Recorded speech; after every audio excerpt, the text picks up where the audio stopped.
Estamos aquí en A Contragolpe, en este domingo del mes de enero. Saludos Guillermo García Manzano. Y Concepción Villalobos, muchas gracias porque nos acompañan en esta sesión dominical que además se reproduce con muchísimo gusto durante toda la semana.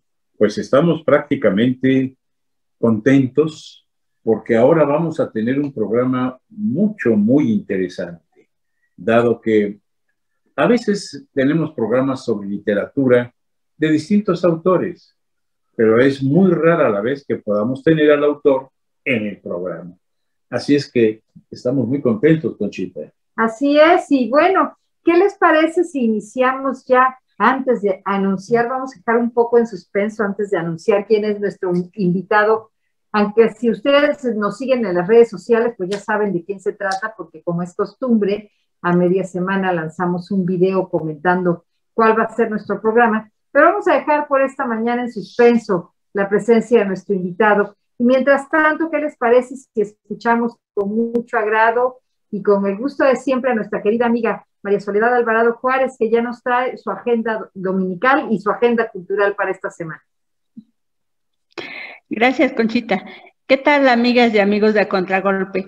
Con mucho cariño los saludo este frío domingo de enero del 2022. Esta semana, la Casa de la Ciudad cumplió 18 años. El edificio, ubicado en la esquina que forman las calles de Porfirio Díaz y Morelos, celebra su aniversario con la apertura de la exposición Radiografía Urbana de Oaxaca. La muestra temporal está vigente desde el 19 de enero en la sala de exposiciones de esta institución. Y si vas por ahí, también puedes admirar la exposición con motivo del tercer Seminario de Urbanismo Oaxaqueño 2021, una colaboración del Colegio de Urbanistas de Oaxaca AC, la Facultad de Arquitectura CU 2021 y Casa de la Ciudad. La entrada es libre, pero debes cumplir con el protocolo sanitario.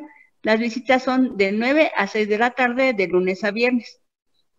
Por otro lado, el Centro de las Artes de San Agustín presenta la exposición 8 y medio, que aloja los proyectos realizados por los alumnos de la 9ª generación del Diplomado de Producción de Artes Visuales, coordinado por los artistas Laureana Toledo y Luis Felipe Ortega.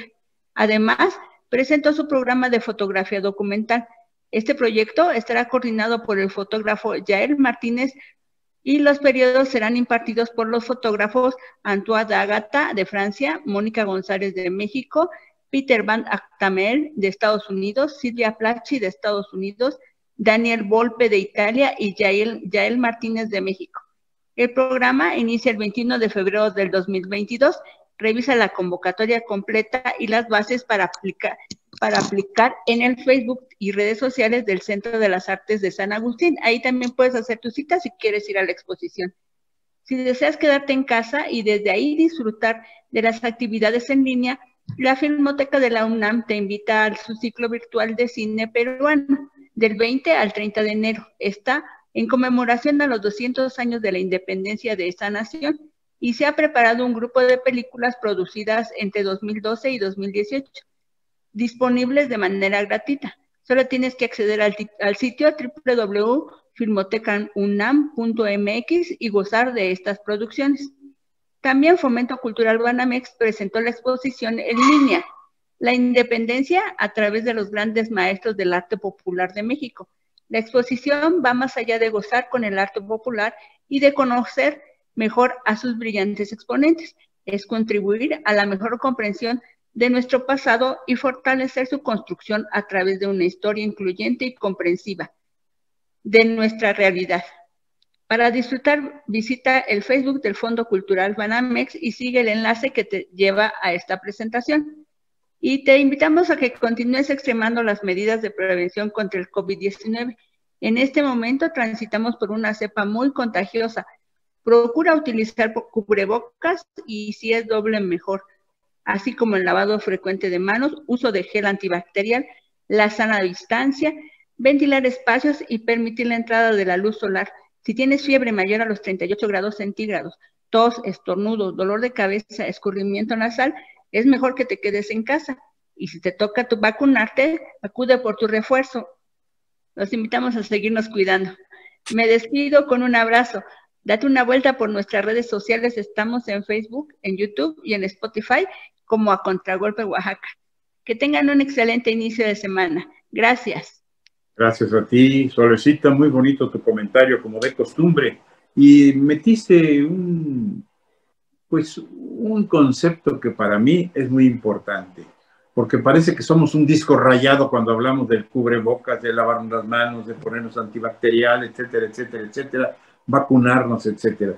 Me dio mucho gusto, porque a veces tiene uno que ser radical, me dio mucho gusto que en alguna de las alcaldías de la Ciudad de México sancionan al que no tiene cubrebocas, lo multan.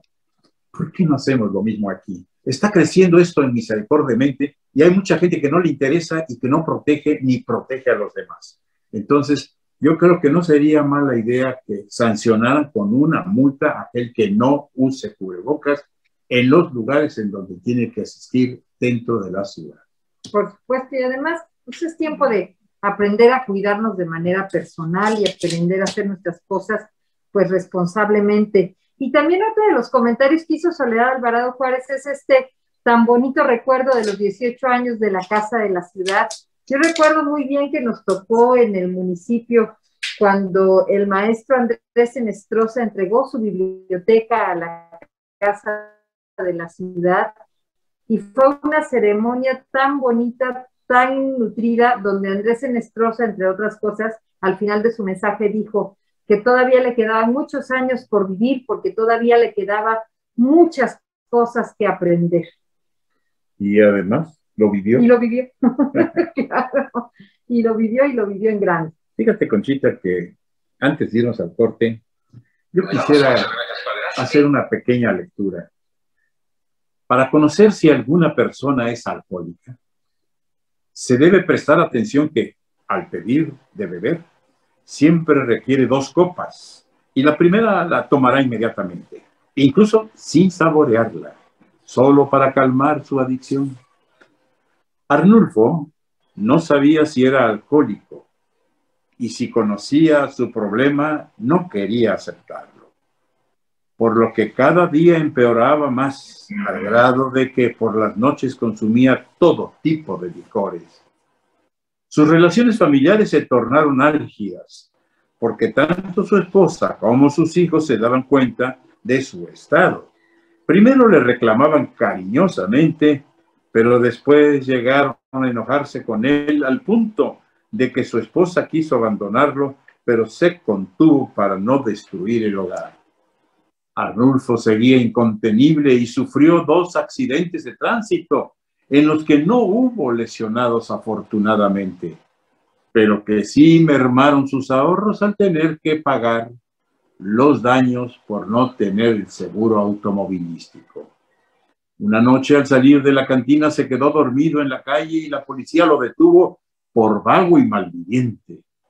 Libró la cárcel al comprobar que era un profesionista y como no dañó a nadie, lo dejaron libre con una multa. Desde luego, su familia sufría mucho más que él, pues no seguía las recomendaciones de médicos ni especialistas y tampoco quería escuchar los consejos de amigos ni de personas mayores, que el precipicio se abría y Arnulfo caía en ese hoyo sin fondo que es el alcoholismo. Llegó al grado de perderse días enteros hasta que una mañana fue levantado por la Cruz Roja y llevado al hospital. En ese lugar surgió la magia de la solidaridad humana, pues el médico de guardia era un alcohólico rehabilitado con muchos años sobrio. Lo sacó del problema y comenzó a tratarlo como amigo. Si caía en las andadas, lo llevaba al hospital y lo desintoxicaba gratuitamente, sin más interés que el de ayudar al prójimo en desgracia, como él lo había sido en alguna ocasión, en una época. La constancia del médico y la paciencia dieron buenos resultados. Logró llevarlo a una reunión de Alcohólicos Anónimos donde por fin Arnulfo reconoció su adicción. Decidió atenderse y entró a la posición que es elemental en el grupo para lograr salir del infierno. Pasó el tiempo muy despacio y después de varias recaídas dejó de beber. La situación familiar mejoró al instante y poco a poco recuperó su clientela. Simultáneamente formó su propio grupo de alcohólicos anónimos en su colonia con buenos resultados. Ahora, ya un hombre de la tercera edad, con muchos años sin beber, es un símbolo de tenacidad que ha rescatado a decenas de alcohólicos. Su matrimonio perdura y ya con sus nietos, aquella nefasta adicción solo es un mal recuerdo para él. Pues ahí está nuestro primer texto y sin más, ¿qué les parece si nos vamos a nuestro primer corte? Quédense aquí, ya empezamos, estamos en A Contragolpe.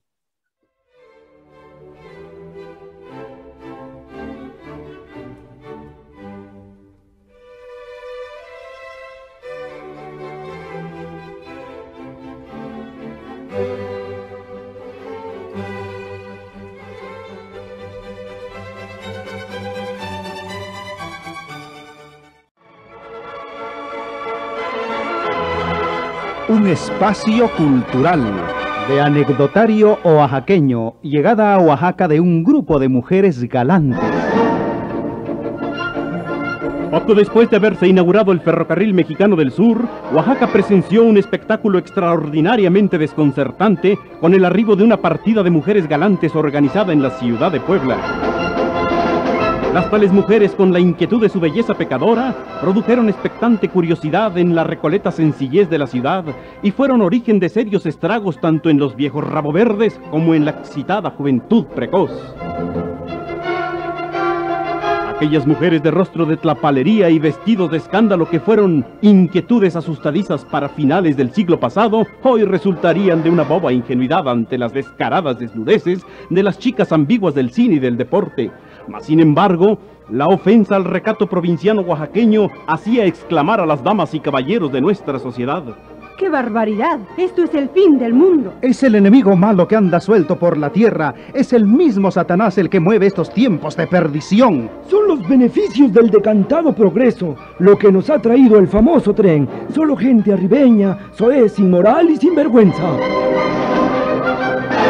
Y claro que, como podremos imaginar, tales expresiones partían sinceramente desde el fondo de un corazón cristiano de las damas oaxaqueñas y de atrás de los mostachos que cubrían un gesto hipócrita y deseoso de no pocos caballeros.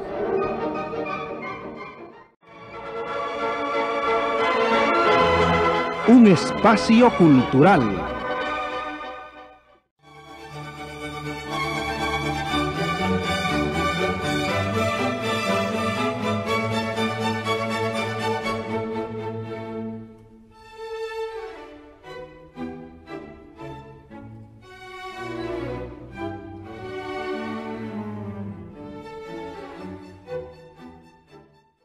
Ya estamos de regreso aquí en A Contragolpe. Queremos agradecer, por supuesto, a La Mexicana que nos permite transmitir este espacio en el 570 de AM y en el 94.9 de FM. Y agradecer a ustedes por el favor de su atención en cualquiera de nuestras redes sociales. Decíamos que tenemos un invitado muy especial esta mañana en A Contragolpe.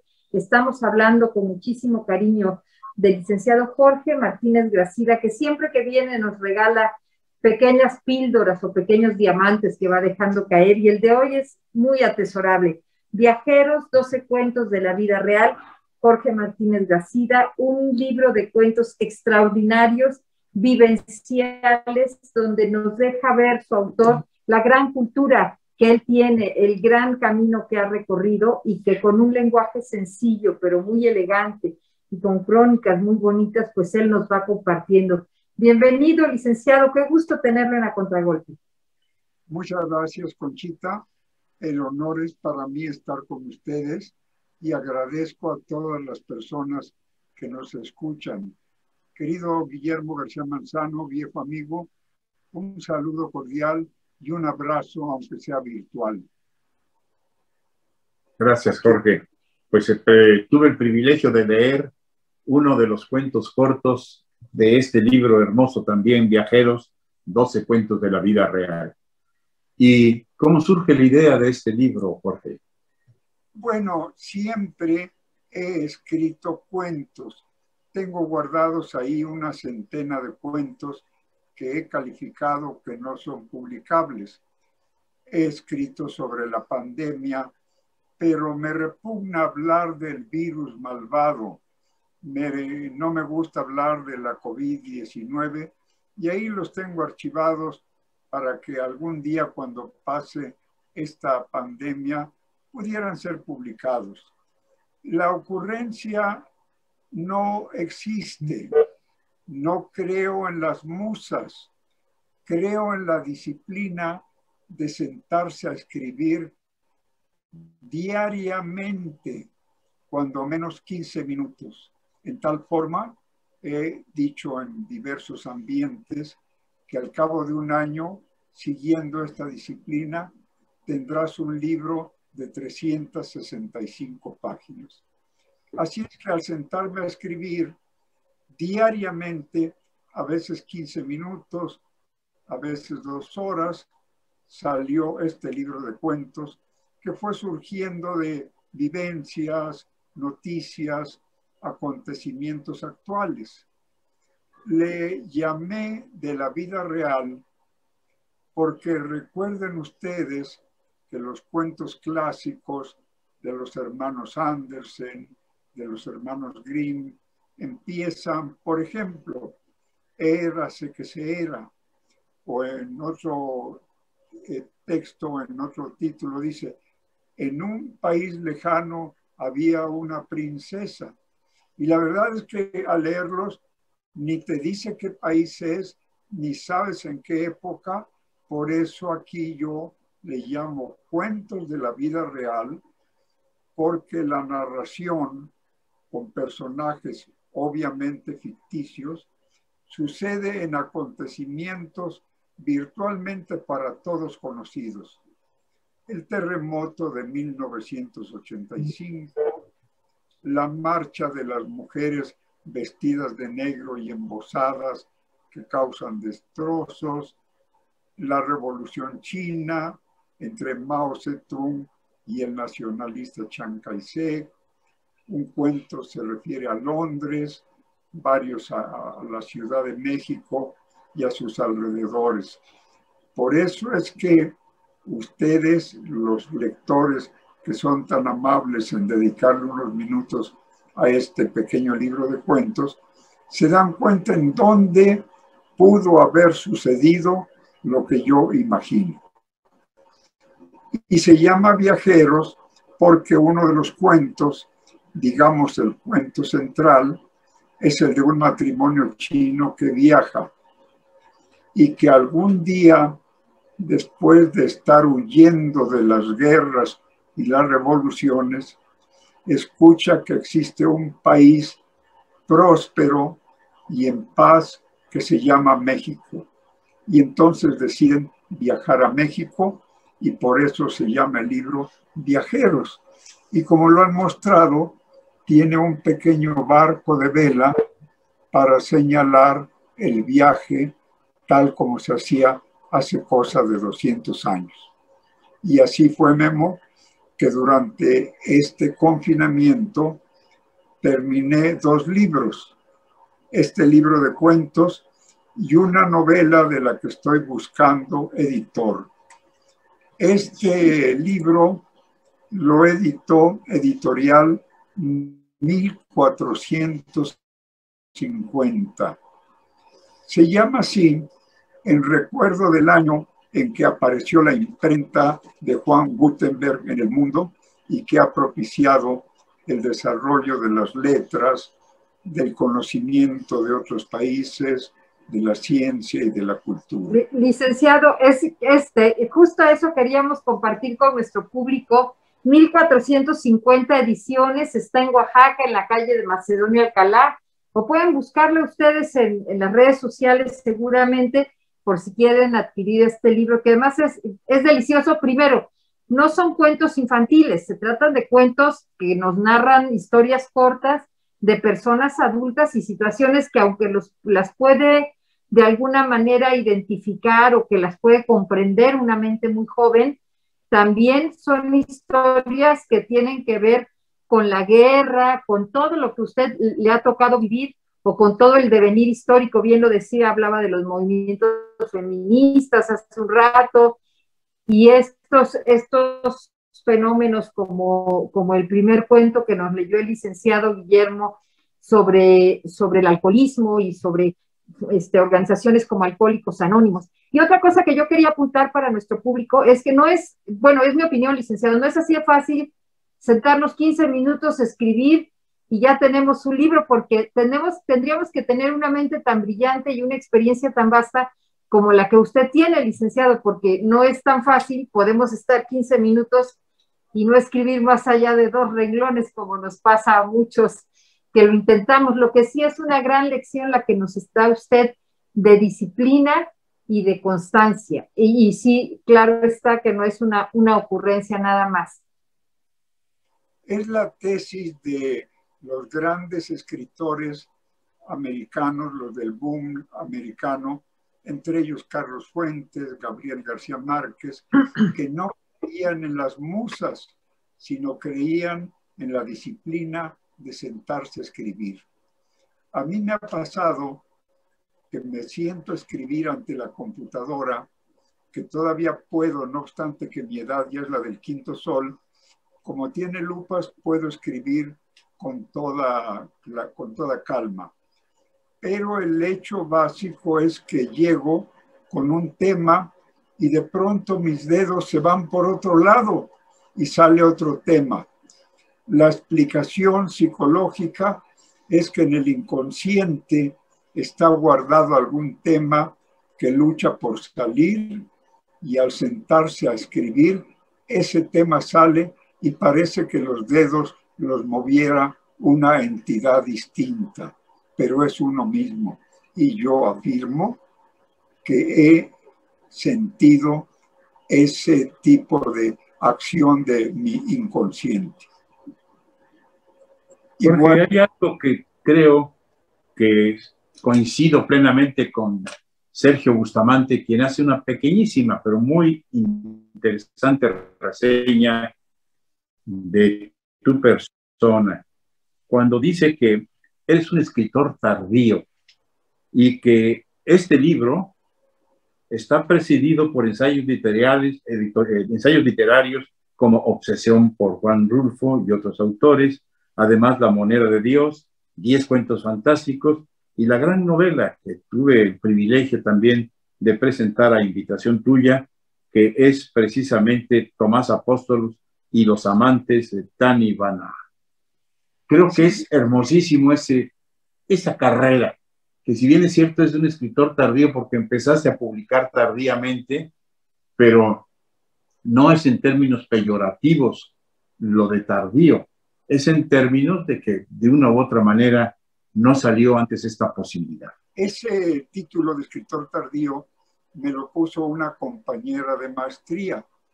Tuve la fortuna de cursar una maestría en literatura y precisamente el editor de este libro Viajeros es el maestro Cuauhtémoc Peña, que fue mi compañero maestro en la UAPFO.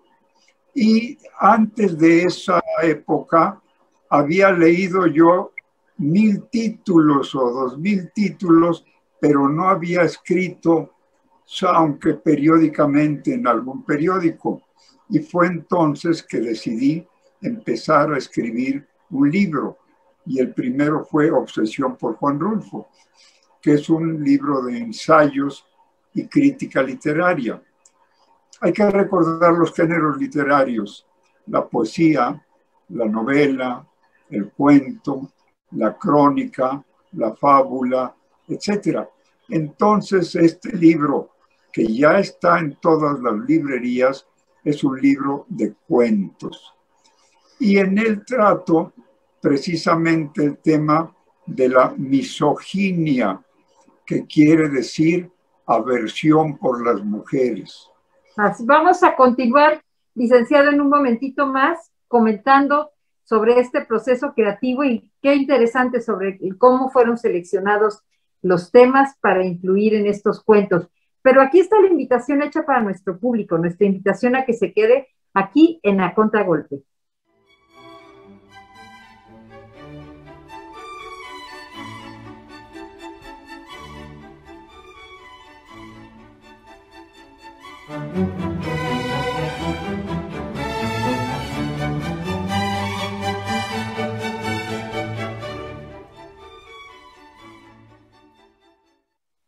gracias por continuar aquí en A Contragolpe, y como ya le habíamos comentado, estamos platicando, y como además seguramente usted lo está disfrutando, estamos platicando con el licenciado Jorge Martínez Gracida.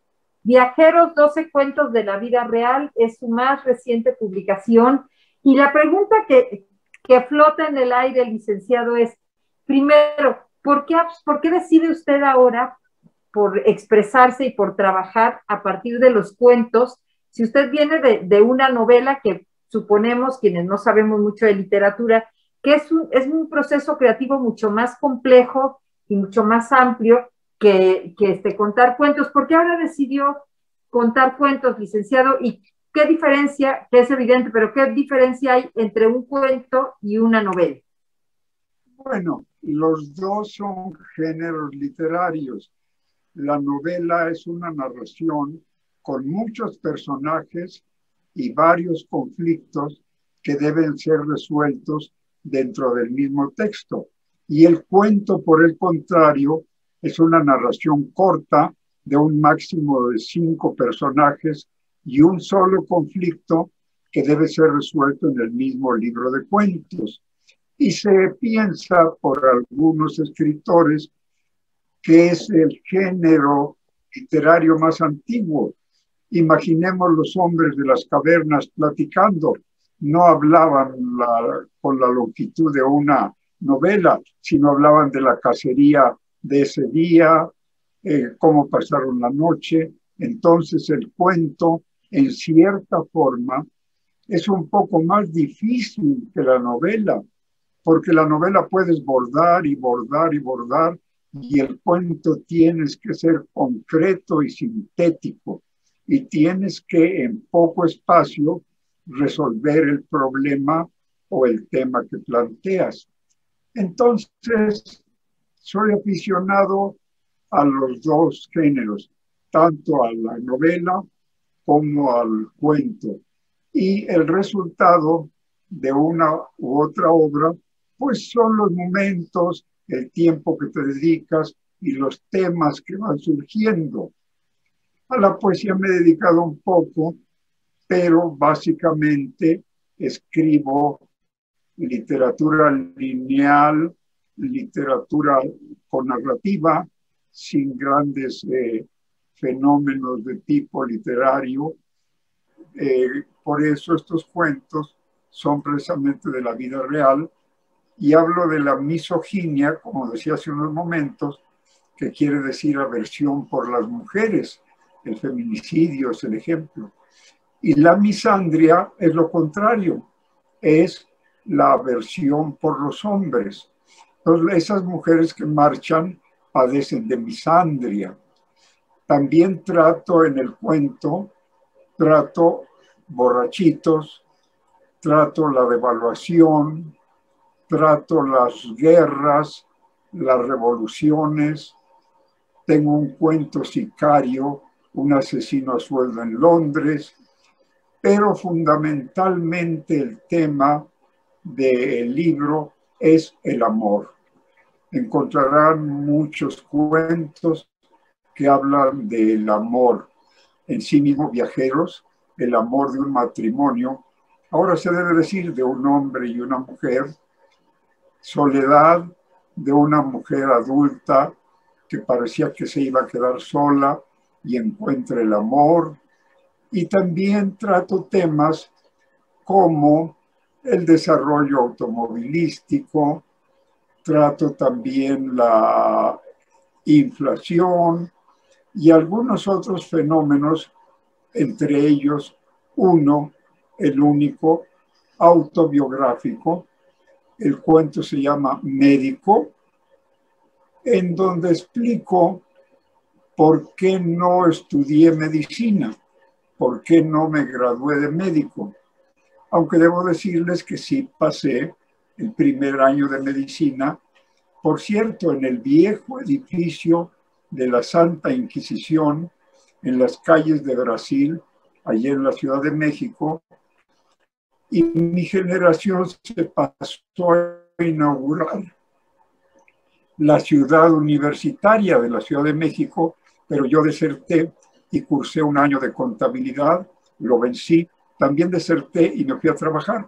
Y en un buen día regresé a Oaxaca a trabajar en Sears y desde entonces estoy aquí hace 61 años.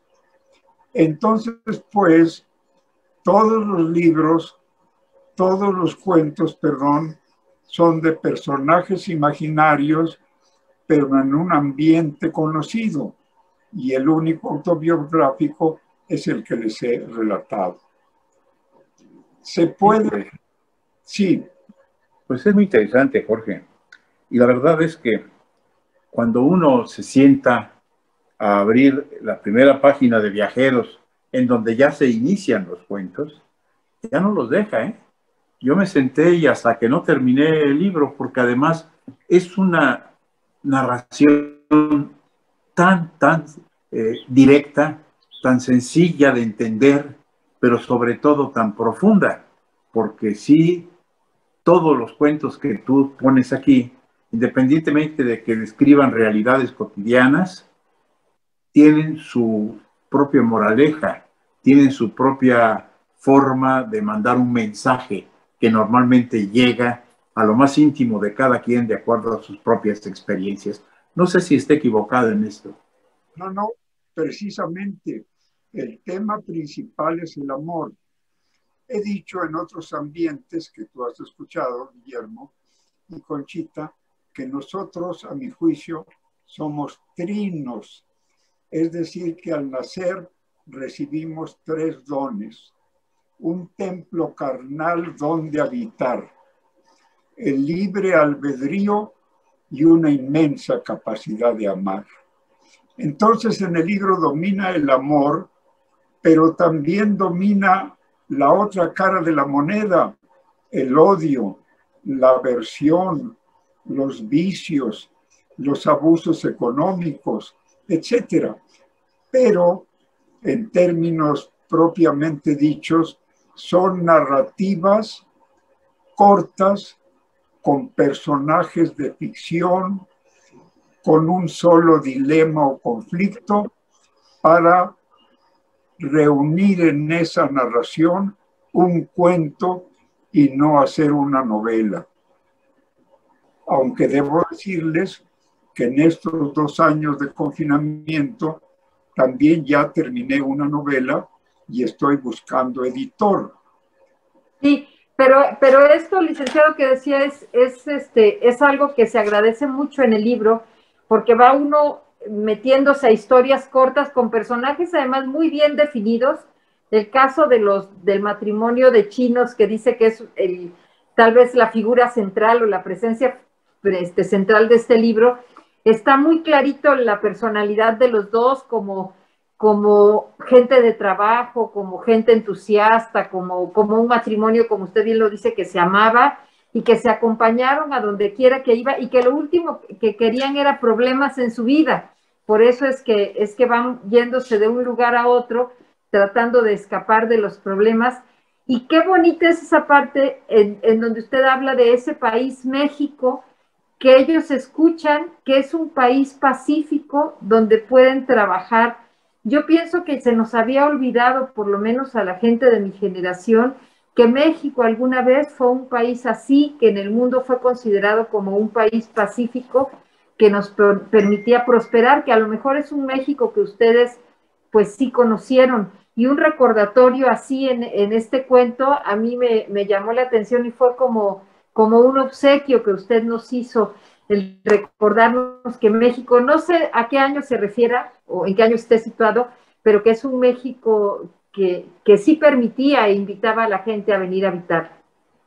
Bueno, si se me permite, la paz en México se logra a partir de Plutarco Elías Calles, que forma un partido político para que dentro de ese partido se resuelvan todos los conflictos y la controversia, de tal manera que no salgan a la calle los caudillos a matarse, y nace el Partido Nacional Revolucionario, que continúa el señor general don Lázaro Cárdenas del Río, y ya no quiero dar otras denominaciones.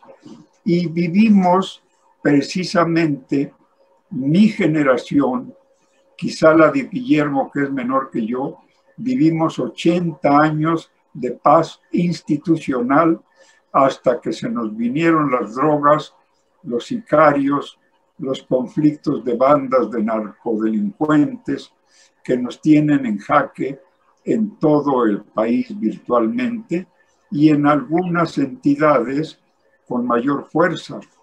Hoy escuché un programa de televisión que dice que las ciudades donde vive la gente con más miedo son Ciudad Obregón, donde yo viví, donde trabajé para una empresa de una tienda departamental, Fresnillo y Naucalpan, que son las 3 ciudades donde la gente tiene más miedo, según una encuesta en que más del 90% manifestaron eso, lo cual es terrible, terrible. Pero aquí estamos.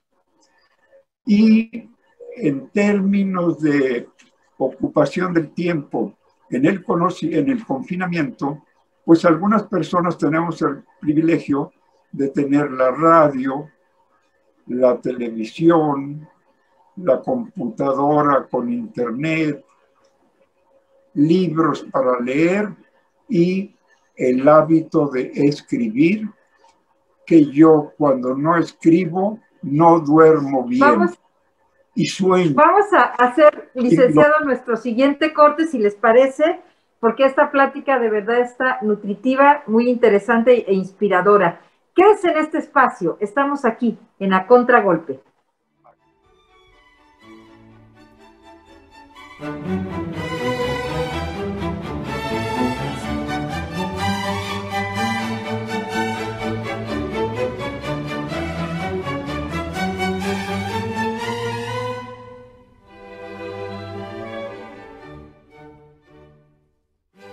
Hablar de el apellido Martínez Gracida es algo muy importante en esta Oaxaca nuestra.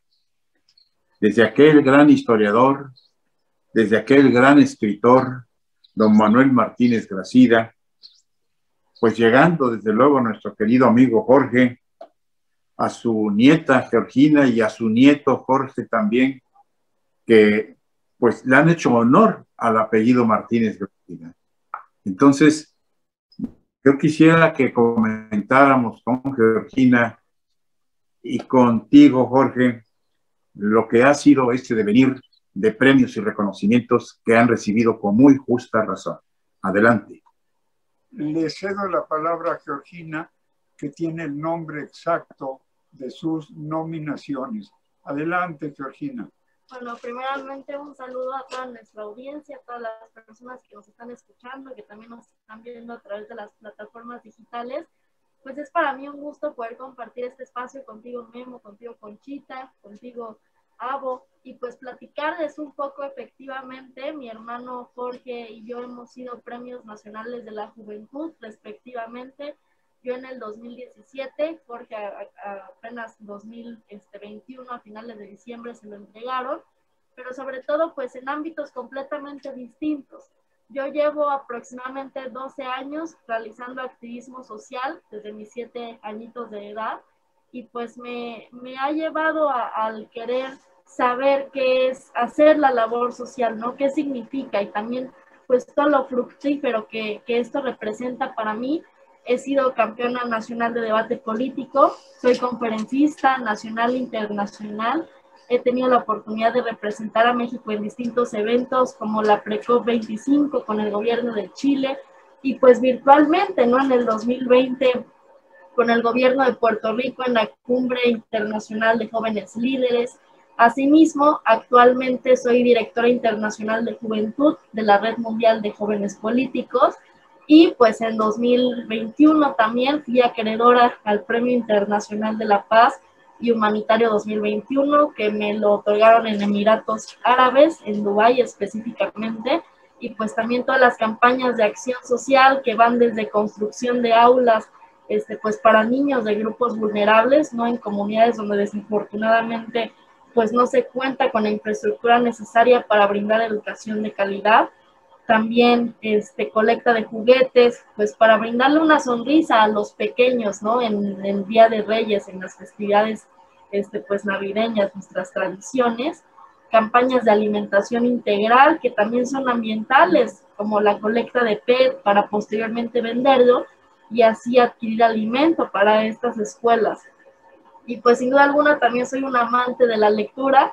He tenido pues una escuela gigante con mi abuelo desde muy pequeña, quien fue el que me introdujo pues al mundo de la literatura. Recuerdo pues perfectamente, a lo mejor él no se acuerda de esta experiencia, que un día vi la película del Conde de Montecristo, me llamó muchísimo la atención y lo primero que hice fue correr a contarle, a platicarle. Al día siguiente ya estábamos en la proveedora escolar escogiendo mis primeros libros, pues ahora sí de la literatura universal, y el primero que leí fue El Fantasma de la Ópera, aproximadamente a mis 6 años de edad, pues en versiones infantiles, que recomiendo ampliamente también para los padres que quieren introducir a sus hijos al mundo de la lectura. Y mi hermanito Jorge, que pues nos llevamos de entrar 4 años de diferencia de edad, ambos fuimos galardonados al Premio Nacional de la Juventud a los 14, yo en aportación a la cultura política y a la democracia, mi hermano Jorge en compromiso social, pues porque en esta pues justamente etapa de confinamiento, ¿no? En la que pues todos nos seguimos encontrando, realizó escudos faciales con impresión 3D que donó, ¿no? Aproximadamente 3,000 de ellos que él mismo fabricó con sus propias manos. Y pues también es que juntos, después de estas acciones, decidimos unir fuerzas y abrir nuestra organización México por los Niños, en donde pues México por los Niños ahora planea ser una plataforma de impulso para aquellos pequeños y jóvenes que quieren empezar a hacer activismo social, pero no saben cómo. Y desde todas las áreas, desde la cultura, desde el deporte, desde el arte, pues porque somos fieles creyentes que desde el área en el que nos encontremos siempre podemos ayudar a los demás si nos los proponemos. Actualmente pues estamos presentes en 19 estados de la República Mexicana, evidentemente con aras de seguir creciendo este programa y pues con todos nuestros niños y jóvenes presentes, ¿no? Oye, Judith, qué bonito lo que nos estás contando por muchas razones. Primero porque nos das el remedio y el trapito, porque cuando nos preguntamos cómo hace un joven para que a los 14 años simplemente tenga tanta sensibilidad y preocupación por las causas, cuando sabemos que nuestro sistema va haciendo que nuestros jóvenes crezcan más bien buscando qué más necesitan y qué otra cosa quieren comprar y qué más quieren tener. Entonces, ¿cómo haces para educar en esa línea a tus hijas y a tus hijos, ¿no? En esta línea sensible a lo que puedan dar y a lo que puedan ayudar. Dicen que la ventana de la felicidad se abre hacia arriba, hacia afuera, porque es generosa. Y ustedes han sido muy generosos, porque al abrir esta plataforma de la que estaremos muy pendientes en A Contragolpe, seguramente también nos están ayudando y tendiendo la mano a otros jóvenes que quieran también comprometerse con causas y a veces no saben cómo hacerlo. Pero también qué importante es tener en la familia pilares como los que tú tienes, tu abuelo, tu mamá, tu papá, tu abuelita, que son los que te van orientando y te fueron generando este ambiente de lectura, pero yo sí insisto de este carácter generoso, porque podrían generarnos un espacio de acercamiento a la lectura y de cultura y de arte y de todo lo que tú pudieras disfrutar, pero también de una manera como más para mí, para que yo sea la mejor. Y ustedes, tu hermano y tú, han sabido brindarlo a otras personas y eso es muy inspirador, y que esté sucediendo en Oaxaca, licenciado, yo creo que es una muy bonita noticia. Fíjate que pienso que una de las principales obligaciones de los padres es encontrar la vocación de sus hijos y de sus nietos y llevarlos por ese camino, no obligarlos a que debes estudiar esto, debes hacer aquello. No, encontrar su vocación, que es lo que yo he hecho con estos niños, y les abro ese sendero casi sin que lo sientan. Sí, y definitivamente pues empezar desde cosas tan pequeñas como lo importante que para mí es la lectura, que fue mi primer acercamiento, pues todo lo que te expande la mente, la imaginación sobre todo, ¿no? Y desde mis 6 años, pues gracias a mi abuelo, que pues fue mi primer acercamiento con algo que me apasionó y que desde el primer momento me impulsó, me ayudó, ¿no? A comprar mis libros, a conseguirlos, a recomendarme títulos y posteriormente pues ya lecturas más avanzadas conforme fuese creciendo, pues lo que también te brinda nuevos espacios, ¿no? Para la imaginación. Y pues a los padres permitirles, como menciona mi abuelo, que intenten los niños, que si algo les llama la atención, que prueben, que vean qué les gusta, ¿no? Yo como lo digo, es encuentra qué te apasiona. Y pues a partir de ello la preparación, que sin duda alguna siempre es fundamental, y pues siempre la dedicación, el esfuerzo, el trabajar por ello. Pues fíjense que este programa no solamente ha resultado interesante desde el punto de vista de la creatividad literaria, sino de lo que es prácticamente una lección de vida. Una lección de vida porque se dice fácil, pero si bien es cierto que hay mucha tecnología, muchos adelantos actuales, y que los niños y los jóvenes actualmente tienen el acceso a ello, la verdad es que también no basta. No basta si no hay, de alguna manera, la transmisión del sentimiento, del amor y sobre todo de la orientación, para que cada quien vaya agarrando su derrotero en la vida. Y creo que esto lo ha logrado con creces nuestro amigo don Jorge Martínez Gracida. Así es, y qué interesante el reto que ustedes están planteando en una época en la que los estudios y las encuestas y todo lo que se ha hecho de sondeos con las niñas y los niños que regresan a clases, ha revelado que, por ejemplo, y esto lo decían la semana pasada en el IPADE, la principal palabra que aflora cuando entrevistan a un niño de educación básica es miedo. Y de los jovencitos más grandes, la principal palabra que aflora es tristeza. Entonces, ¿qué es importante? Que estas asociaciones aparezcan con fuerza en este tiempo de reconstrucción y de buscar lo que decían hace un momento, estos derroteros y este camino en una época en que los jóvenes pareciera que no encuentran el futuro, porque no hay una certeza de qué va a ocurrir en el futuro. Entonces, qué bonito y muchas felicidades a ustedes, y yo sí me uno también a esta felicitación familiar a toda la familia Martínez Gracida, porque han hecho cosas muy buenas y las han hecho muy bien. Y yo agregaría algo más. No es un combate de flores, no es un combate floral. Es lo que nace verdaderamente del análisis frío, pero también del análisis sentimental. Vaya contradicciones. Yo quisiera agregar que Jorge Martínez Gracida, que es nuestro amigo y nuestro ejemplo, no hubiera hecho tantas cosas como las que ha tenido que hacer si no cuenta a su lado con una persona que lo ha amado, lo ha querido y sobre todo lo ha respetado e impulsado. Mis felicitaciones y un abrazo muy cálido para Anita, tu esposa, Jorge. He dedicado este último libro, que por cierto ya está en todas las librerías, y séame permitido recordar la dedicatoria.